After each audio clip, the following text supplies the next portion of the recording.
Paz do Senhor, meus irmãos, graças a Deus. Hoje, nossa lição de número 1, primeira lição do trimestre. É claro, meus irmãos, eu sei que não está havendo aula presencial na igreja, porém nós podemos acompanhar os vídeos, acompanhar nossos estudos pelos canais que tem no YouTube, tanto o meu canal quanto outros canais, outros comentários bíblicos, outros comentários da lição. Porque, afinal, esse negócio desse coronavírus está atrapalhando muita gente, a economia, o nosso ir e vir.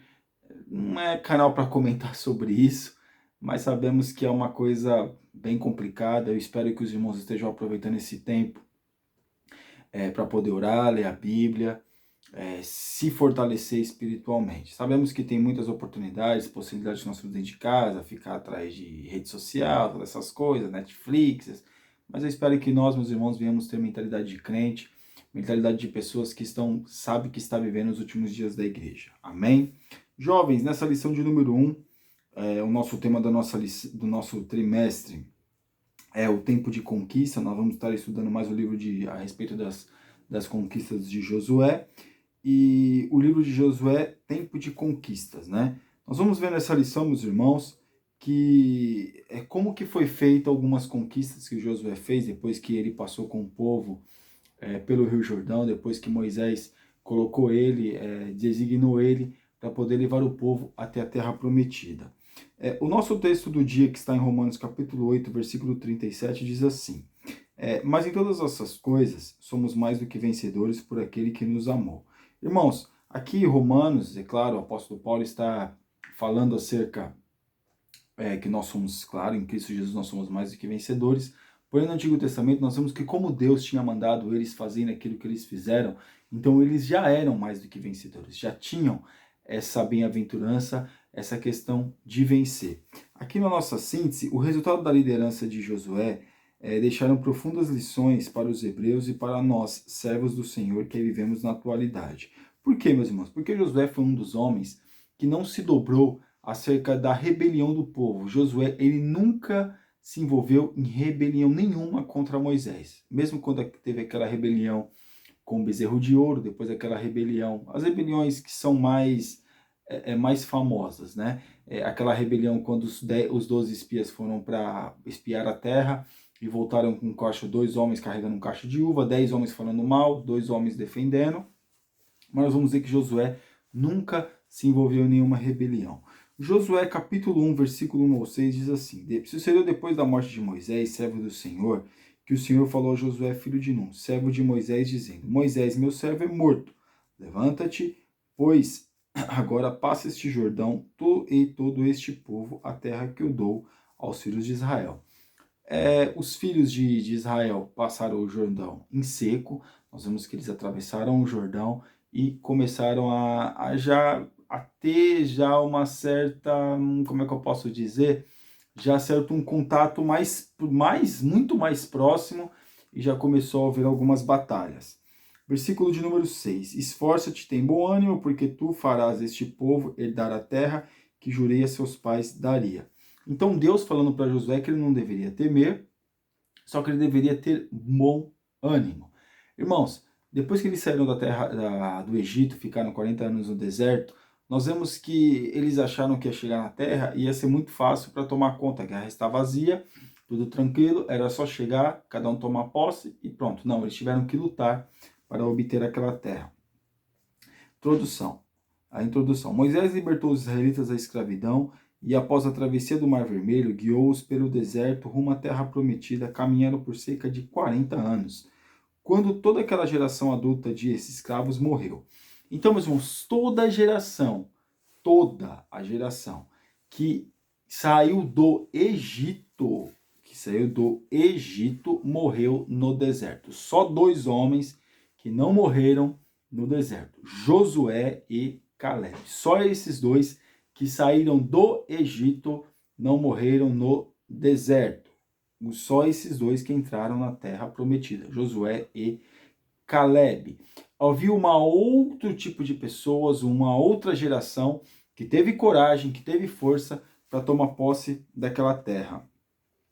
O tempo passou, morreram Miriam, Arão e Moisés. Josué foi escolhido pelo Senhor para conduzir o seu povo. Quem escolheu Josué foi Deus. Deus escolheu a Josué. O cargo não ficou designado aos filhos de Moisés, não. O cargo de sucessor de Moisés foi dado a Josué. Não, vou colocar meu filho, porque meu filho... Não, não teve nada disso. Quem ficou com o cargo de sucessor de Moisés foi Josué. O livro de Josué é visão panorâmica. Josué é o primeiro livro, é o primeiro dos livros denominados históricos das Sagradas Escrituras. Segundo os estudiosos, a obra começou a ser escrita por volta do ano 1400 a.C., data aproximada da destruição da cidade de Jericó. A maioria dos teólogos acredita que o servidor de Moisés, Josué, filho de Nun, da tribo de Efraim, escreveu quase todo o livro, salvo o seu final, no qual se narra o seu falecimento. No livro de Josué nós vamos ver, meus irmãos, todas as conquistas que o povo de Israel teve, a divisão da terra, por que as terras foram divididas, as duas tribos que pediram uma terra um pouquinho antes. Nós vamos ver como é que foram travadas as batalhas, nós vamos ver sobre as cidades de refúgio, nós vamos ver sobre a divisão total da terra, como é que foi feito, como é que aconteceu algumas batalhas mais famosas. Nós vamos ver tudo isso está no livro de Josué. O livro de Deuteronômio vai contar, é um resumo. O livro de Deuteronômio é um resumo, principalmente da saída do povo de Israel do Egito. Aí faz o resumo de Êxodo, faz o resumo de Levítico, faz o resumo de Números. Então aqui, como era o mundo na época? Segundo as pesquisas históricas, quando Israel transpôs o Rio Jordão por volta de 1400, aqui vai falar de várias civilizações. Vai falar aqui até da civilização do Peru, supostamente como era a civilização no Peru.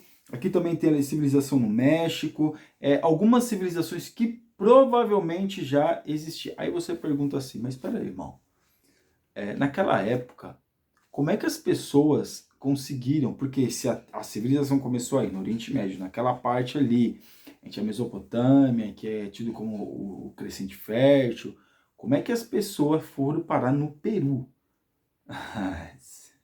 Naquela época, como que alguém foi parar no Peru? Irmãos, na verdade, nós não tem como nós sabermos como isso aconteceu de fato, mas sabemos que teve sim civilização no Peru, civilização no México. Não sabemos como os índios chegaram no Brasil, mas houve civilização no Brasil antes dos portugueses. Então, na América do Sul, na América do Norte não tem tanta registro de civilização, mas na América do Sul existem civilizações muito antigas, principalmente no Peru. Canaã. O território de Canaã é denominada Terra Prometida, tinha aproximadamente 290 km de comprimento por 65 km de largura e ficava a 480 km do Egito. É mais ou menos a localização de Canaã. Nós vemos aqui dados importantes nessa parte aqui. Por quê? Porque tem tudo a ver com as histórias que se decorreu depois. Ficava a 480 km do Egito, ficava a 1.100 km para o nordeste, encontrava-se Nínive, também a 1.100 km a Babilônia, mais além a 1.600 km localizava-se a Pérsia. Para o noroeste, a 1.300 km a Grécia e após a 2.400 km a cidade de Roma. Irmãos, todos esses impérios que nós falamos aqui, normalmente esses impérios invadiam Israel. O Egito também chegou a travar algumas guerras, mas principalmente Nínive, que Nínive, que era a capital da Síria, a Babilônia. A Grécia foi mais depois ali, 400 anos antes antes de Cristo, que 400 anos não, mas uns 260, uns 200 anos antes, que foi ali com Alexandre o Grande, aproximadamente, um pouquinho menos provável. Nós vemos depois Roma, que também invadiu Israel ali, depois que teve o reino ali, toda aquela parte. Por que isso é importante? Porque para nós entendermos a distância que esses povos tiveram que percorrer para poder invadir Israel, invadir Canaã. Então, meus irmãos, veja a distância que esses povos percorreram para poder invadir. Não era tão simples assim, porque não existia estradas como nós temos hoje, apesar que Roma, quando nós falamos quem tem boca vai a Roma, porque todas as cidades do império onde Roma colonizou levavam ou até a cidade, claro, ou até Roma. Então, qualquer cidade que sair, pegasse uma estrada, chegava a Roma. A não ser Roma, praticamente todos esses impérios aí tiveram que andar em lugares inóspitos, em lugares difíceis, em desertos, dependendo do caminho, em animais, às vezes demorando 3, 4, 5, 6 semanas e meses para poder chegar às localidades. Agora, você imagina, quando nós olhamos essa localização toda da Babilônia e até mesmo de Nínive, como que as pessoas que estavam sendo levadas cativa para esses impérios, quanto elas não sofreram nessa ida para esses impérios. Amém? O propósito da divisão e o valor do livro de Josué. Propósito. O livro de Josué é um marco na história dos hebreus. Agora o povo parecia estar cheio de fé e mais unido. Por quê, meus irmãos? Porque aquela mentalidade de... É claro que depois nós vemos que o povo ficou idólatra outra vez. Mas pelo menos ali naquele momento, o povo não estava idólatra. O povo estava confiante em Deus e estava mais unido para tomar posse da terra.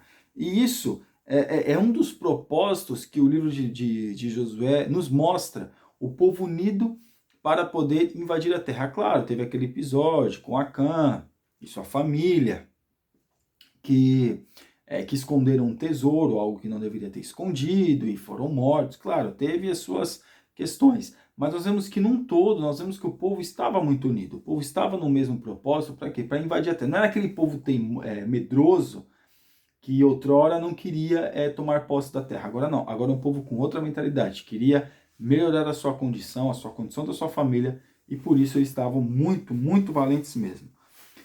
Parte 2, divisão. Aqui nessa parte da divisão nós vamos ver como foram preparadas as conquistas, como eu já falei no começo do vídeo, a divisão da terra, como que foi feita a divisão da terra, as cidades de refúgio, as cidades das tribos, qual tribo ficou no sul, qual tribo que ficou no norte, e nós vamos ver essa divisão. O valor, parte 3. O valor do livro de Josué tem um extraordinário valor histórico por narrar como o povo de Deus atravessou milagrosamente o Jordão no período das cheias e a queda de Jericó, algumas coisas que eram milagrosas como aconteceu, principalmente quando nós vemos a questão da travessia do Rio Jordão e também as muralhas de Jericó que eram intransponíveis. Mas aqui nós vemos que o povo não precisou bater nas muralhas, assim, tendo que louvar a Deus, as muralhas vieram ao chão pelo poder de Deus, porque creram, né? Eles estavam crendo ali naquele momento que Deus era o Deus que poderia dar aquela terra para eles. Parte 3. Antecedentes históricos. O deserto chegou ao fim, a liderança de Josué deu início a um novo tempo, onde não haveria mais nuvem e coluna de fogo. Então agora, nós vemos não que o povo estava sob a sua própria sorte. Aquilo que Deus falou que faria com o povo, Deus fez. Deus conduziu o povo à terra prometida. Tudo aquilo que eles tinham sido ensinados, direcionados para adorar a Deus, agora eles deveriam colocar em prática na terra prometida. Não que não precisassem mais de Deus na terra prometida. Não, não é isso. Não é isso. A questão é que Deus cumpriu. Deus disse que guiaria eles até a terra e Deus assim o fez. E eles também, no seu coração, tinham prometido que adoraria a Deus, que nunca deixaria a presença de Deus, e deveriam ter feito isso.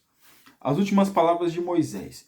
Com o fim da caminhada pelo deserto, o povo chegou à fronteira da terra prometida e, por orientação do Senhor, Moisés convocou uma reunião com todos, pois ele sabia que morreria em breve sem entrar em Canaã. Entretanto, o povo precisava ouvir mais uma vez todos os mandamentos do Senhor. Todos nós sabemos por que Moisés não entrou na terra prometida. Nós vemos lá, em um certo momento, agora não me recordo aonde, que Deus falou para ele falar com a rocha. Deus mandou ele falar com a rocha, não mandou ele tocar na rocha, como aconteceu na primeira vez para sair água. Deus mandou, mas ele estava por aqui já com o povo. Irmãos, a pessoa é um ser humano. E aí ele até falou, será que porventura vai ser água dessa rocha? E começou a bater na rocha. Alguns dizem que a rocha simbolizava Cristo, claro que isso não é uma evidência naquele momento, porém nós vemos que ele bateu na rocha, e Deus ali falou para ele, você não vai entrar na terra. Eu entendo que a intimidade de Moisés era tão grande para com Deus, que por causa por causa disso, né? Pelo fato de ele ter cometido esse erro, ele ficou impossibilitado de entrar na Terra Prometida. Um novo tempo, parte 3. Um novo tempo de fé, expectativas. Os hebreus estavam cheios de fé e boas expectativas diretamente do que ocorrera 38 anos antes, quando Deus para entrar na Terra Prometida, eles estariam de enfrentar um obstáculo, as águas do rio Jordão. Eles tiveram que enfrentar, meus irmãos, enfrentar vários obstáculos. O Rio Jordão foi apenas um deles. Depois travaram várias guerras, ganharam todas as guerras, perderam aquela guerra com Acã por causa da desobediência, por causa do pecado de Acã, eles perderam a guerra. Fizeram coisas que não deveriam, que foram aceitar os gibeonitas. Eles deveriam ter matado mesmo todos aqueles homens por causa da idolatria e acabaram não matando, não conseguindo matar todos. Deixaram de conquistar algumas cidades. Então isso acabou prejudicando Israel lá na frente. Amém? E a nossa conclusão, o livro de Josué, retrata de forma empolgante a travessia do Jordão, as inúmeras batalhas que propiciaram aos hebreus tomarem posse da terra prometida, bem como a divisão da terra pelas tribos que conquistaram os territórios que lhes foram concedidos por herança. Podemos aprender, mediante a leitura do livro de Josué, o quanto é glorioso confiar em Deus e obedecer às suas ordenanças. Que nós possamos obedecer a Deus, saber que Deus está conosco, saber que Deus fala conosco, que no momento desse como de crise que nós estamos vivendo, Deus não nos deixa desamparado. Amém, meus irmãos? Que Deus abençoe os irmãos. Você ainda que não se inscreveu no nosso canal, está convidadíssimo a inscrever. Que Deus te abençoe, em nome de Jesus.